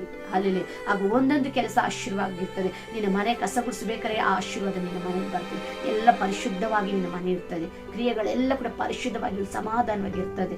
ಅಲ್ಲೆಲ್ಲಿ ನಿನ್ನ ಪಾತ್ರೆಗಳು ತೊಳೆಯುವಾಗ ಸ್ತುತಿಸು, ಆ ಪಾತ್ರೆಗಳು ತೊಳೆದು ನೀನು ಅಲ್ಲಿ ಹಾಕುವಾಗಲೇ ಅದೊಂದು ಪ್ರಸನ್ನತೆ ನಿನ್ನ ಮನೇಲಿ ಬರ್ತದೆ. ಅದ್ರಲ್ಲಿ ಊಟ ಮಾಡೋರು ರಕ್ಷಿಸಲ್ಪಡ್ತಾರೆ, ಅದ್ರಲ್ಲಿ ಊಟ ಮಾಡುವವರು ಆಶೀರ್ವಾದವಾಗಿರ್ತಾರೆ. Alleluia, hallelujah. ಅಡಿಗೆ ಮಾಡುವಾಗ ಸ್ತೋತ್ರ ಮಾಡು, ಆಹಾರ ಅನೇಕರಿಗೆ ಆಶೀರ್ವಾದ, ಆರೋಗ್ಯವಾಗಿರ್ತದೆ. ಬಟ್ಟೆ ಒಗೆಯುವಾಗ ನೀನು ಅದನ್ನ ಸ್ತೋತ್ರ ಮಾಡ್ತಾ ಹೋಗಿ, ಹಾಕೊಳ್ಳೋರು ಬಟ್ಟೆಗಳು ಹಾಕೊಳ್ಳುವಾಗ ಅದೆಲ್ಲ ದೇವರ ಪ್ರಸನ್ನತೆ ಬರ್ತದೆ. ಹಲ್ಲೆಲೂಯಾ. ಈ ರೀತಿ ನಂಬಿಕೆಯಾಗಿ ಯಾವಾಗ್ಲೂ ಸ್ತುತಿಸ್ತಾ ಇರು. ಸ್ತುತಿ ನಿನ್ನ ಮನೆಯನ್ನು ಆವರಿಸಿಕೊಳ್ಳಲಿ, ನಿನ್ನ ಜೀವನವನ್ನು ಆವರಿಸಿಕೊಳ್ಳಲಿ. ಆ ರೀತಿ ಸ್ತುತಿ ಇರುವಾಗ ಯಾವ ಸೈತಾನನ ಕ್ರಿಯೆ ನಿನ್ನ ಮನೆಯಲ್ಲೋ, ನಿನ್ನ ಜೀವನದಲ್ಲೋ, ನಿನ್ನ ಕೆಲಸದಲ್ಲೋ ಎಲ್ಲೂ ಕೂಡ ಬರೋದಕ್ಕೆ ಸಾಧ್ಯ ಇಲ್ಲ, ನಿನ್ನನ್ನು ಮುಟ್ಟೋದಕ್ಕೂ ಸಾಧ್ಯ ಇಲ್ಲ. ಹಲ್ಲೆಲೂಯಾ. ದೇವರ ವಾಕ್ಯ ಈ ರೀತಿಯಾಗಿ ಹೇಳ್ತದೆ ಪ್ರಿಯರೇ, ಆತನು ಸ್ತುತಿಗಳ ಮಧ್ಯ ವಾಸ ಮಾಡುವ ದೇವರಾಗಿದ್ದಾನೆ. ಅಲ್ಲೆಲ್ಲೂಯ್ಯ. ಆಗ ಸ್ತುತಿ ನಿನ್ನ ಬಾಯಲ್ಲಿ ಇರೋದಾದ್ರೆ, ಸ್ತುತಿ ನಿನ್ನ ಜೀವನದಲ್ಲಿ ನಿನ್ನ ಕುಟುಂಬದಲ್ಲಿ ಇರೋದಾದ್ರೆ, ಯಾವ ಸೈತಾನನು, ಯಾವ ಸೈತಾನ ಕ್ರಿಯೆಗಳು, ಯಾವ ಅನಾರೋಗ್ಯ, ಯಾವ ಬಲಹೀನತೆ, ಯಾವ ಹೋರಾಟ ನಿನ್ನನ್ನು, ನಿನ್ನ ಕುಟುಂಬವನ್ನು, ನಿನ್ನ ಪ್ರಾಕಾರಗಳನ್ನು ಮುಟ್ಟೋದಕ್ಕೆ ಸಾಧ್ಯ ಇಲ್ಲ. Alleluia, hallelujah. ಅದಕ್ಕೆ ಆ ರೀತಿ ಪ್ರಾರ್ಥನೆ ಮಾಡುವವರಾಗಿ ಪೌಲ ಸೀಲರ ಸ್ತುತಿ ಪದಗಳನ್ನು ಹಾಡುವಾಗ ಆ ರೀತಿ ಒಂದು ಭೂಕಂಪ ಉಂಟಾಯ್ತು. ಅಲ್ಲೆಲ್ಲೂಯ್ಯ. ಅಸ್ಥಿವಾರಗಳು ಕದಲಿದವು, ಕದಗಳು ತೆರೆಯಲ್ಪಟ್ಟವು, ಎಲ್ಲರ ಸರಪಣಿಗಳು ಕಳಚಿ ಬಿದ್ದು. ಅಲ್ಲೆಲ್ಲೂಯ್ಯ. ಈ ದಿನ ನಿನ್ನ ಸರಪಣಿಗಳು ಕಳಚಿ ಬೀಳಬೇಕಂದ್ರೆ ನಿನಗೆ ಕದಗಳು, ಯಾವ ಕದಗಳೆಲ್ಲ ಬಂಧಿಸಲ್ಪಟ್ಟಿದೆ, ನಿನ್ನ ಹಣದ ಆಶೀರ್ವಾದದ ಕದ ಮುಚ್ಚಲ್ಪಟ್ಟಿದ್ಯಾ, ನಿನ್ನ ಕೆಲಸಗಳು ಮುಚ್ಚಲ್ಪಟ್ಟಿದ್ಯಾ, ನಿನ್ನ ಗರ್ಭ ಸಂತಾನ ನಿನಗೆ ಮುಚ್ಚಲ್ಪಟ್ಟಿದ್ಯಾ, ನಿನ್ನ ವಿವಾಹದ ವಿಷಯ ಮುಚ್ಚಲ್ಪಟ್ಟಿದ್ಯಾ, ಯಾವ ದ್ವಾರ ನಿನಗೆ ಮುಚ್ಚಲ್ಪಟ್ಟಿದೆ, ಈ ದಿನ ಪ್ರಾರ್ಥನೆ ಮಾಡುವವರಾಗಿ ಸ್ತುತಿ ಪದಗಳನ್ನ ಹಾಡ್ತಾ ಇರ್ರಿ. ಯಾವಾಗ್ಲೂ ಮನೆಯಲ್ಲಿ ಸ್ತುತಿಸ್ತಾ ಇರ್ರಿ, ಯಾವಾಗ್ಲೂ ಹಾಡ್ತಾ ಇರ್ರಿ, ಯಾವಾಗ್ಲೂ ಪ್ರಾರ್ಥನೆ ಮಾಡ್ತಾ ಇರ್ರಿ. ಎಲ್ಲ ಕದಗಳು ಯೇಸುವಿನ ನಾಮದಲ್ಲಿ ತೆರೆಯಲ್ಪಡ್ತಾರೆ. ಹಲ್ಲೆಲೂಯಾ. ನಿನಗೆ ವಿರುದ್ಧವಾಗಿ ಏನೇನು ಸರಪಣಿಗಳ ಸೈತಾನನ ಹಾಕಿದ್ದಾನೋ, ಎಲ್ಲೆಲ್ಲೆಲ್ಲ ನಿನ್ನ ಬಂಧಿಸಿದಾನೆ, ಅನೇಕ ವಿಷಯದಲ್ಲಿ ಕೋಪದಲ್ಲಿ ಬಂಧಿಸಿದ್ದಾನೆ, ಪಾಪದ ಕ್ರಿಯೆಗಳಲ್ಲಿ ನಿನ್ನನ್ನು ಬಂಧಿಸಿದ್ದಾನೆ, ಒಂದು ಕುಡಿತದಲ್ಲಿ ನಿನ್ನನ್ನು ಬಂಧಿಸಿದ್ದಾನೆ, ಒಂದು ವ್ಯಭಿಚಾರದಲ್ಲಿ ನಿನ್ನನ್ನು ಬಂಧಿಸಿದ್ದಾನೆ. ಎಲ್ಲ ಸರಪಣಿಗಳು ಯೇಸುವಿನ ನಾಮದಲ್ಲಿ ಕಳಚಿ ಬೀಳ್ತವೆ. ಹಲ್ಲೆಲೂಯಾ. ಈ ದಿನ ಪ್ರಿಯರೇ, ಆ ರೀತಿ ಒಂದು ಸ್ತುತಿ ಪದಗಳನ್ನ ಹಾಡೋದಕ್ಕೆ ನಿಮ್ಮನ್ನು ಬಿಟ್ಟುಕೊಡ್ರಿ, ಅಭ್ಯಾಸ ಮಾಡಿಕೊಳ್ಳ್ರಿ, ಪ್ರಾರ್ಥನೆ ಮಾಡ್ತಾ ಇರ್ರಿ. ಯಾವಾಗ ಸ್ತುತಿ ಪದಗಳನ್ನ ಹಾಡ್ತಾ ಇರ್ರಿ. ನಿಮಗೆ ಕಷ್ಟ ಇರ್ಬೋದು, ಕಣ್ಣೀರಿರ್ಬೋದು, ಸೋಲುಗಳಿರ್ಬೋದು, ಅವಮಾನ ಇರ್ಬೋದು, ಹೋರಾಟ ಇರ್ಬೋದು, ದಿನೇ ದಿನೇ ದಿನೇ ಇನ್ನೂ ಹೋರಾಟ ಹೆಚ್ಚಾಗ್ತಾ ಇರ್ಬೋದು, ಪರವಾಗಿಲ್ಲ. ಹಲ್ಲೆಲೂಯಾ. ಆ ಇಕ್ಕಟ್ಟಿನ ನಡುವೆ, ಆ ಸಂಕಟದ ನಡುವೆ, ಆ ಸೆರೆಮನೆಯ ಸ್ಥಿತಿಯಲ್ಲಿ ನೀನು ಪ್ರಾರ್ಥಿಸುವವನಾಗಿ ಸ್ತುತಿ ಪದಗಳನ್ನು ಹಾಡಿ ನೋಡು. ಖಂಡಿತ ನಿನ್ನ ಜೀವನದಲ್ಲಿ ಒಂದು ಭೂಕಂಪ ಉಂಟಾಗ್ತದೆ. ಅದು ಎಂತ ಭೂಕಂಪ? ಆಶೀರ್ವಾದದ ಭೂಕಂಪ. ಹಲ್ಲೆಲೂಯಾ. ಅಸ್ಥಿವಾರಗಳನ್ನು ಕದಲಿಸುವಂತ ಒಂದು ಕಾರ್ಯ, ಕದಗಳನ್ನು ತೆರೆಯುವಂತ ಒಂದು ಕಾರ್ಯ, ಎಲ್ಲ ಸರಪಣಿ ಕಳಚಿ ಬೀಳುವಂತ ಒಂದು ಅದ್ಭುತ. ಹಲ್ಲೆಲೂಯಾ. ಆ ರೀತಿ ಒಂದು ಬಲಶಾಲಿಯಾದ ಸ್ತುತಿ ಪದಗಳು ನಿನ್ನ ಬಾಯಿಂದ ಹೊರಪಡೆಯುತ್ತೀಯ. ಹಲ್ಲೆಲೂಯಾ. ಖಂಡಿತವಾಗಿ ಈ ದಿನ ನೀವು ಆ ರೀತಿ ಮಾಡಿ ನೋಡ್ರಿ. ನಿನ್ನ ಜೀವನದಲ್ಲಿ ಮುಚ್ಚಲ್ಪಟ್ಟ ಎಲ್ಲ ಆಶೀರ್ವಾದದ ಕದಗಳು ಯೇಸು ನಾಮದಲ್ಲಿ ತೆರೆಯಲ್ಪಡ್ತವೆ.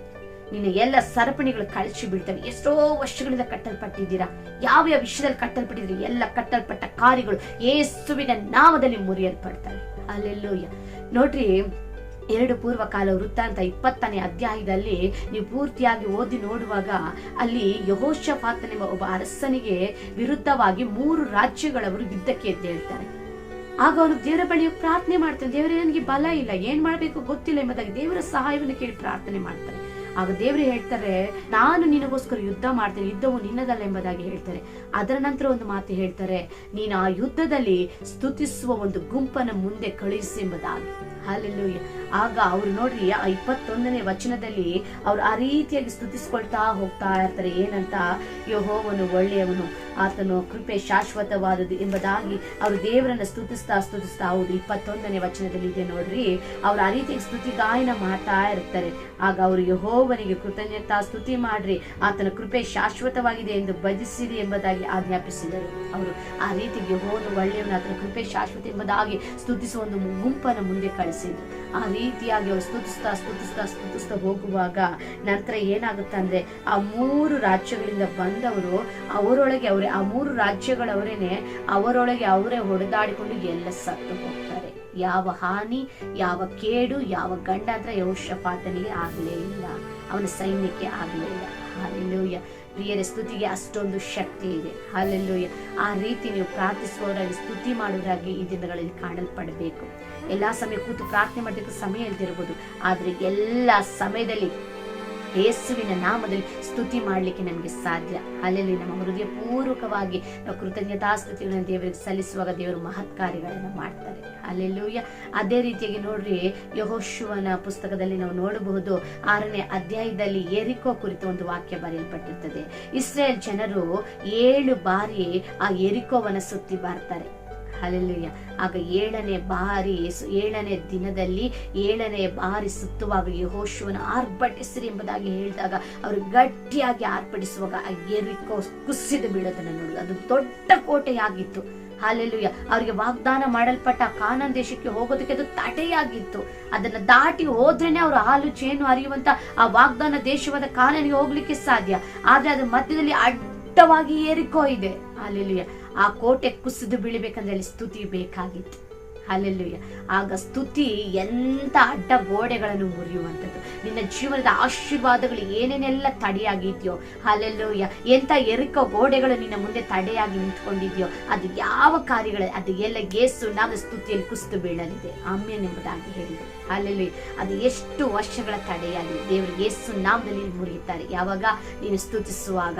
ಪೌಲ ಸೀಲರ ಹಾಗೆ ಇಕ್ಕಟ್ಟಲ್ಲೂ, ಸಂಕಟದಲ್ಲೂ, ವೇದನೆಯಲ್ಲೂ, ಸೆರೆಯಲ್ಲೂ ಕೂಡ ನೀನು ಪ್ರಾರ್ಥನೆ ಮಾಡುವವನಾಗಿ, ಪ್ರಾರ್ಥನೆ ಮಾಡುವವಳಾಗಿ ಸ್ತುತಿ ಪದಗಳನ್ನು ಹಾಡ್ತಲೇ ಇರುವಾಗ ನಿನಗೊಂದು ಅದ್ಭುತ ದೇವರ ನಾಮದಲ್ಲಿ ಯೇಸು ನಾಮದಲ್ಲಿ ನಡೆಯಲಿದೆ. ಹಾಲೆಲೂಯ. ಯೆಹೋಷಾಫಾಟನು ಯುದ್ಧಕ್ಕೆ ಎದುರುಕೊಳ್ಳಲಿಲ್ಲ, ಯಾಕಂದ್ರೆ ದೇವರೊಟ್ಟಿಗೆ ಮಾತನಾಡಿದ್ರು, ಯುದ್ಧವು ನಿನ್ನದಲ್ಲ ನನ್ನದು, ಆದ್ರೆ ನೀನು ಸ್ತುತಿಸುವ ಗುಂಪನ್ನು ಮುಂದೆ ಕಳಿಸಿ ಎಂಬುದಾಗಿ ಹೇಳಿದ್ರು. ಹಾಗೆ ಸ್ತುತಿ ಪದಗಳನ್ನು ಹಾಡುವನ್ನು ಮುಂದೆ ನಿಲ್ಲಿಸಿದ ಕೂಡಲೇ ವಿರುದ್ಧವಾಗಿ ಬಂದ ಆ 3 ರಾಜ್ಯಗಳವರು ಅವರೊಳಗೆ ಅವರೇ ಹೊಡೆದಾಡಿ ಸತ್ತು ಹೋದ್ರು. ಅಲ್ಲಿ ಯೆಹೋಷಾಫಾಟನಿಗೆ ಒಂದು ಜೈವನ ಕರ್ತನ ಕೊಟ್ಟರು. ಅಲ್ಲಿ ಆ ಸ್ತುತಿಗೆ ಅಷ್ಟೊಂದು ಶಕ್ತಿ ಇದೆ.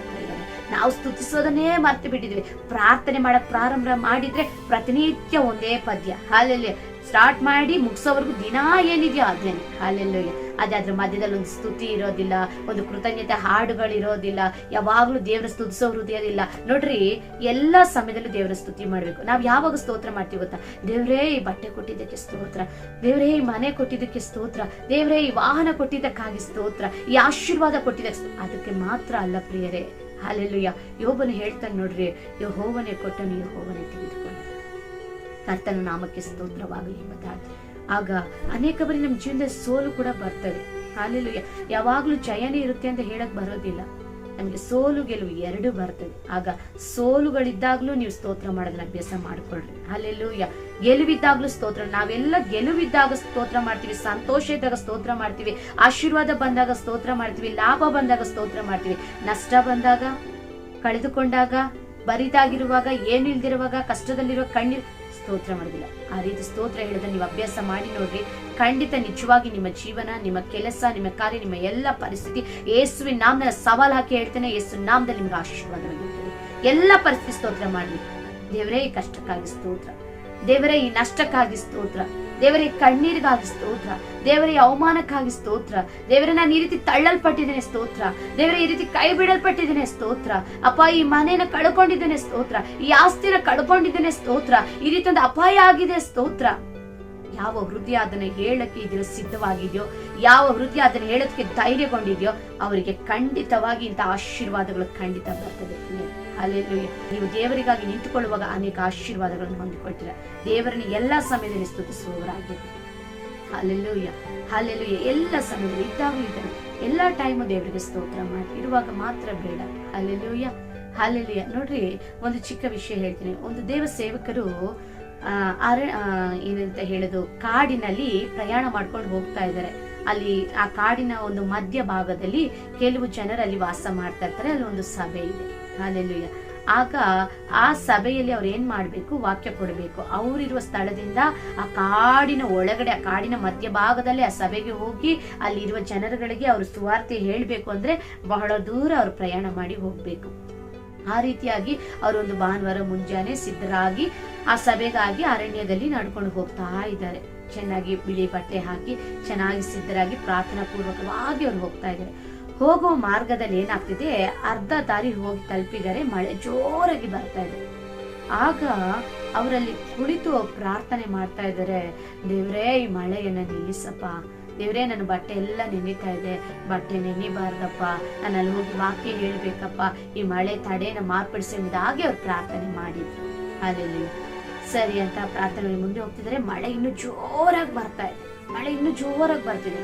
ಅವ್ರು ಹಾಗೆಯೇ ಹೋದ್ರು, ಆ ವಾಕ್ಯ ಎಲ್ಲ ಹೇಳಿದ್ರು, ಮುಗಿಸ್ಕೊಂಡು ಎಲ್ಲ ಬಂದ್ಬಿಟ್ಟು ದುಃಖದಿಂದ ಅಳ್ತಾ ಇದ್ದಾರೆ.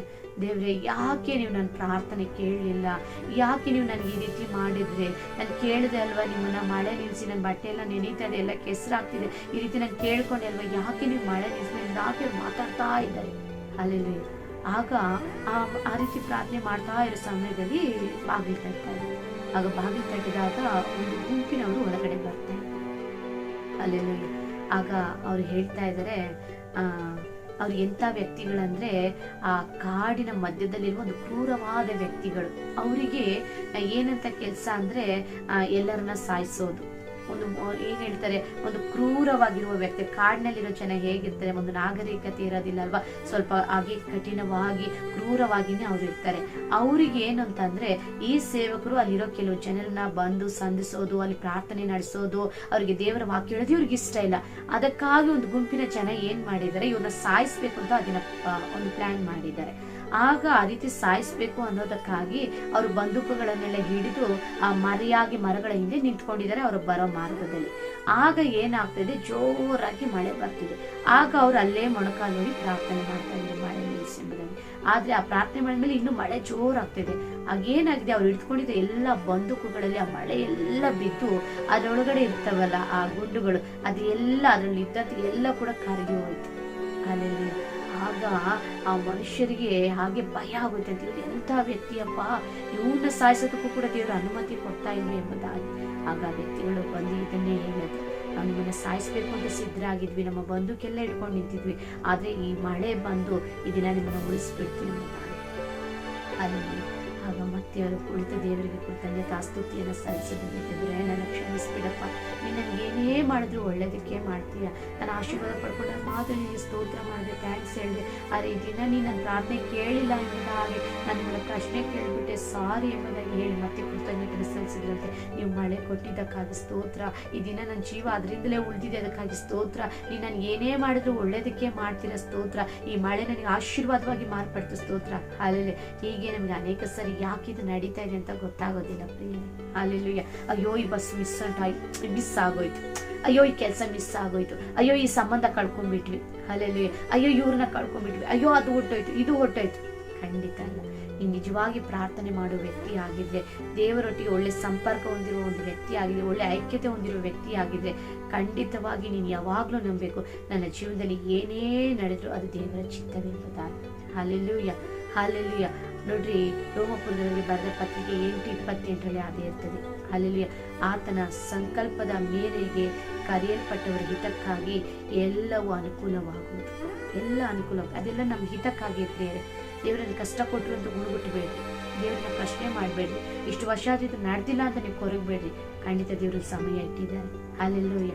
ಖಂಡಿತ ಅದನ್ನು ಮಾಡೇ ಮಾಡ್ತಾರೆ. ಆದರೆ ಅದನ್ನ ಏನೇ ಮಾಡಿದ್ರು ಅದು ನಮ್ಮ ಹಿತಕ್ಕಾಗಿಯೇ, ಅದು ಅನುಕೂಲಕರವಾಗಿಯೇ ಇರ್ತದೆ. ಹಲ್ಲೆಲೂಯ್ಯ. ಈ ದಿನ ಈ ವಾಕ್ಯಗಳನ್ನು ನೀವು ಈ ರೀತಿ ನಂಬುವಾಗ ಖಂಡಿತವಾಗಿ ದೇವರು ನಿಮ್ಮ ಜೀವನದಲ್ಲಿ ಮಹತ್ ಕಾರ್ಯಗಳನ್ನು ಕ್ರಿಯೆ ಮಾಡ್ತಾರೆ. ಇದರ ಒಂದು ಅಭ್ಯಾಸಕ್ಕೆ ಬಂದು ಇರುವಾಗ ಮಾತ್ರ ಅಲ್ಲ, ಸಂತೋಷ ಇದ್ದಾಗ ಅಲ್ಲ, ಹಣ ಇದ್ದಾಗ ಮಾತ್ರ ಅಲ್ಲ, ಕೆಲಸ ಇದ್ದಾಗ ಮಾತ್ರ ಅಲ್ಲ, ಅಲ್ಲೆಲ್ಲೂ ಏನಿಲ್ಲದೆ ಇರುವಾಗ, ಬರೀದಾಗಿರುವಾಗ, ಎಲ್ಲವೂ ಕಳೆದುಕೊಂಡಾಗ, ಎಲ್ಲರೂ ಕೈ ಬಿಡಲ್ಪಟ್ಟಾಗ, ತಿರಸ್ಕರಿಸಲ್ಪಟ್ಟ ಆಗ ಕೂಡ ಹೇಳ್ರಿ, ಈ ಪರಿಸ್ಥಿತಿಗಾಗಿ ಕೂಡ ನಿಮಗೆ ಸ್ತೋತ್ರಪ್ಪ ಅಂತ ಹೇಳ್ರಿ. ಆಗ ಅಲ್ಲಿಂದ ಭೂಕಂಪ ಉಂಟಾಗ್ತದೆ, ಆಶೀರ್ವಾದದ ಭೂಕಂಪ. ಆ ಅಸ್ಥಿವಾರಗಳು ಕದಲ್ತವೆ ಪ್ರಿಯ. ಅಲ್ಲಿ ಕದಗಳು ನಿಮಗಾಗಿ, ಆಶೀರ್ವಾದದ ಬಾಗಿಲುಗಳು, ಅದ್ಭುತದ ಕದಗಳು ತೆರೆಯಲ್ಪಡ್ತವೆ ಯೇಸುವಿನ ನಾಮದಲ್ಲಿ. ಎಲ್ಲ ಸರಪಣಿಗಳು ಯೇಸುವಿನ ನಾಮದಲ್ಲಿ ಕಳಚಿ ಬೀಳ್ತವೆ. ಅಲ್ಲೆಲ್ಲೂಯ್ಯ. ಖಂಡಿತವಾಗಿ ಈ ವಾಕ್ಯವನ್ನು ನೀವು ನಂಬ್ರಿ, ಈ ವಾಕ್ಯಗಳನ್ನ ಧ್ಯಾನಿಸ್ರಿ, ಈ ವಾಕ್ಯಗಳನ್ನ ಅಪ್ಲೈ ಮಾಡ್ಕೊಳ್ರಿ. ಅಲ್ಲಲ್ಲಿ ಆಗ ನೀವು ಶುದ್ಧವಾಗಿ ಕಾಣ್ತೀರಾ, ಪರಿಶುದ್ಧವಾಗಿರ್ತೀರಾ, ಒಳ್ಳೆ ಸುವಾಸನೆಯೊಟ್ಟಿಗಿರ್ತೀರಾ ಅಂತ ಸುಮ್ಮನೆ ಹೇಳಿದೆ. ಆ ಮೈಸೂರು ಸ್ಯಾಂಡಲ್ ವ್ಯಕ್ತಿ ಅಷ್ಟು ಸೋಪು ತಯಾರಿಸಿನೂ ತನ್ನನ್ನು ಶುದ್ಧ ಮಾಡ್ಕೊಳ್ಳಿಲ್ಲ. ಆ ಇಂಟರ್ವ್ಯೂ ತಗೊಳ್ಳೋರು ಕೇಳಿದ್ರೆ ನಾನು ಅದು ಅಪ್ಲೈಯೇ ಮಾಡಿಲ್ಲ ಅಂತ ಹೇಳಿಲ್ಲ. ಆ ರೀತಿ ನಾವು ಎಷ್ಟೋ ವರ್ಷಗಳ ಕ್ರೈಸ್ತರಾಗಿದ್ರು ಇನ್ನು ವಾಕ್ಯವನ್ನು ಅಪ್ಲೈ ಮಾಡ್ಕೊಳ್ಳದೇ ಇದ್ರೆ ದಯವಿಟ್ಟು ಅಪ್ಲೈ ಮಾಡ್ಕೊಳ್ಳ. ಇದು ನನಗಾಗಿಯೇ, ಇದು ನನ್ನ ಪರಿಸ್ಥಿತಿಗೆ, ಇದು ನನ್ನ ಅಗತ್ಯಕ್ಕೆ ಎಂಬುದಾಗಿ ವಾಕ್ಯವನ್ನು ಅಪ್ಲೈ ಮಾಡ್ಕೊಳ್ರಿ.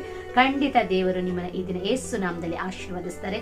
ಚೆನ್ನಾಗಿ ಪ್ರಾರ್ಥಿಸುವವರಾಗಿ, ಯಾವಾಗಲೂ ಸ್ತುತಿ ಸಲ್ಲಿಸುವವರಾಗಿ ನೀವು ಕಾಣಲ್ಪಡ್ರಿ. ಎಲ್ಲ ಸಮಯ ಏನೇ ಮಾಡಿದ ಸ್ತೋತ್ರ ಹೇಳ್ಕೊಂಡು ಮಾಡ್ರಿ. ಅಲ್ಲಿ ಒಂದು ಕರೆಂಟ್ ಸ್ವಿಚ್ ಆಗ್ತಿರ ಸ್ತೋತ್ರ, ಹಲ್ಲೆಲೂಯ್ಯ. ಒಂದು ಮಿಕ್ಸಿ ಹಾಕ್ತೀರಾ ಸ್ತೋತ್ರ, ಹಲ್ಲೆಲೂಯ್ಯ. ಏನಾದ್ರೂ ಒಂದು ಮಾಡ್ತೀರಾ ಸ್ತೋತ್ರ, ಒಂದು ಜೀಪೆ ಮಾಡ್ತೀರಾ ಸ್ತೋತ್ರ. ಪ್ರತಿಯೊಂದಕ್ಕೂ ನೀನು ಬಾಯಲ್ಲಿ ಯಾವಾಗ್ಲೂ ಸ್ತೋತ್ರ ಸ್ತೋತ್ರ. ದುಃಖದಲ್ಲೂ ಸ್ತೋತ್ರ, ಕಣ್ಣೀರಲ್ಲೂ ಸ್ತೋತ್ರ, ಚಿಂತೆಯಲ್ಲೂ ಸ್ತೋತ್ರ, ಅವಮಾನದಲ್ಲೂ ಸ್ತೋತ್ರ, ನಷ್ಟದಲ್ಲೂ ಸ್ತೋತ್ರ, ಎಲ್ಲ ಟೈಮು ಸ್ತೋತ್ರ. ಆ ಸ್ತೋತ್ರ ಏನ್ ಮಾಡುತ್ತೆ, ನಿನ್ನ ಸ್ಥಿತಿಯನ್ನು ಬದಲಾಯಿಸ್ತದೆ, ಏರಿಕೋ ಗೋಡೆಗಳನ್ನು ಮುರಿದಾಗ್ತದೆ. ನಿನ್ನ ಜೀವನದಲ್ಲಿ ಯಾವ್ಯಾವ ಆಶೀರ್ವಾದಕ್ಕೆ ತಡೆಯಾಗಿರುವ ಕಾರ್ಯಗಳಿದೆಯೋ ಅವೆಲ್ಲ ಕೂಡ ಯೇಸು ನಾಮದ ಸ್ತುತಿಯಲ್ಲಿ ಮುರಿಯಲ್ಪಡ್ತದೆ. ನಿನಗೆ ವಿರುದ್ಧವಾಗಿ ಯಾರಾದ್ರೂ ಯುದ್ಧ ಮಾಡ್ತಿರೋದಾದ್ರೆ ಆ ಯುದ್ಧಗಳನ್ನು ಕೂಡ ಯೇಸು ನಾಮದಲ್ಲಿ ಮುರಿಯಲ್ಪಡ್ತದೆ ಆ ಸ್ತುತಿ. ಅಲ್ಲೆಲ್ಲೂಯ್ಯ. ಅಂತ ಸ್ತುತಿಯನ್ನ ನೀವು ಈ ದಿನದಿಂದ ಪ್ರಾರಂಭ ಮಾಡ್ರಿ. ಆ ಸ್ತುತಿ ನೀನೆಲ್ಲ ಪರಿಸ್ಥಿತಿಗಳನ್ನ ಮಾರ್ಪಡಿಸಿ, ನಿನ್ನನ್ನು ಆಶೀರ್ವದಿಸಿ, ಅಭಿವೃದ್ಧಿಪಡಿಸಿ, ನಿನಗೆ ದೈವಿಕ ಸಮಾಧಾನ, ಸಂತೋಷ ಕೊಟ್ಟು ಹೊಸ ಕೃಪೆಯನ್ನು ನಿನ್ನ ತುಂಬಿಸಿ, ನಿನ್ನ ಬಲಪಡಿಸಿ ಎಲ್ಲಾ ಸಮಯದಲ್ಲೂ ಕಾಯಲ್ಪಡ್ತದೆ. ಅಲ್ಲೆಲ್ಲೂಯ್ಯ. ಕರ್ತನೆ ಹೇಳುವುದನ್ನು ನಾವು ಮಾಡಿ ನೋಡುವಾಗಲೇ ಅದರೊಂದು ಪ್ರತಿಫಲವನ್ನ, ಅದರೊಂದು ಆಶೀರ್ವಾದವನ್ನ, ಅದರಲ್ಲಿರೋ ಬಿಡುಗಡೆಯನ್ನ, ಅದೊಂದು ಮಹಿಮೆಯನ್ನು ನಾವು ಕಾಣಲಿಕ್ಕೆ ಸಾಧ್ಯ. ಅಲ್ಲೆಲ್ಲೂಯ್ಯ. ಖಂಡಿತವಾಗಿ ಪ್ರಿಯರೇ, ಈ ವಾಕ್ಯ ನಿಮ್ಮೆಲ್ಲರಿಗೂ ಪ್ರಯೋಜನವಾಗಿರ್ತದೆ ಎಂಬುದಾಗಿ ನನ್ನ ಕರ್ತನಲ್ಲಿ ನಂಬ್ತೇನೆ. ಎಲ್ಲ ಮಹಿಮೆ ನನ್ನ ಕರ್ತನಿಗೆ ಸಲ್ಲಲಿ. ಆಮೇಲೆ ಪ್ರಿಯರೇ, ನಿಮ್ಮದೊಂದು ಚಿಕ್ಕ ಮನವಿ, ಇನ್ನು ಅನೇಕರು ಈ ಚಾನೆಲ್ ಅನ್ನು ಸಬ್ಸ್ಕ್ರೈಬ್ ಮಾಡಿಕೊಳ್ಳದೆ ನೋಡ್ತಾ ಇದ್ದೀರಾ, ಅನೇಕರು ಸಬ್ಸ್ಕ್ರೈಬ್ ಮಾಡಿಕೊಂಡಿದ್ದೀರಾ. ದಯವಿಟ್ಟು ಇನ್ನು ಯಾರು ಈ ಚಾನೆಲ್ ಅನ್ನು ಸಬ್ಸ್ಕ್ರೈಬ್ ಮಾಡಿಕೊಂಡಿರೋ ದಯವಿಟ್ಟು ಸಬ್ಸ್ಕ್ರೈಬ್ ಮಾಡಿಕೊಳ್ಳ್ರಿ. ಇನ್ನು ಅನೇಕರಿಗೆ ಇದರ ಕುರಿತು ಪರಿಚಯ ಮಾಡಿಕೊಡ್ರಿ, ಶೇರ್ ಮಾಡ್ರಿ, ಲೈಕ್ ಮಾಡ್ರಿ.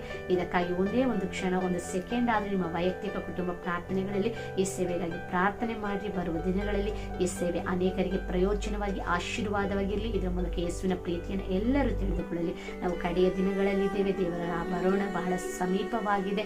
ಆದ್ರಿಂದ ನಾವೆಲ್ಲರೂ ಸಿದ್ಧರಾಗೋಣ. ನಮ್ಮೊಟ್ಟಿಗೆ ಇನ್ನು ಅನೇಕರನ್ನು ಸಿದ್ಧ ಮಾಡೋಣ. ಯಾರು ನರಕದಲ್ಲಿ ಹೋಗೋದು ಬೇಡ, ಎಲ್ಲರೂ ಪರಲೋಕ ರಾಜ್ಯಕ್ಕೆ ನಮ್ಮೊಟ್ಟಿಗೆ ಬರಲಿ. ಅದಕ್ಕಾಗಿ ನಾವು ಆಸೆ ಪಡೋಣ. ಅನೇಕರಿಗೆ ನಾವು ಪ್ರೀತಿ ತೋರಿಸೋಣ, ದೇವರ ವಾಕ್ಯಗಳನ್ನು ಪರಿಚಯ ಮಾಡೋಣ.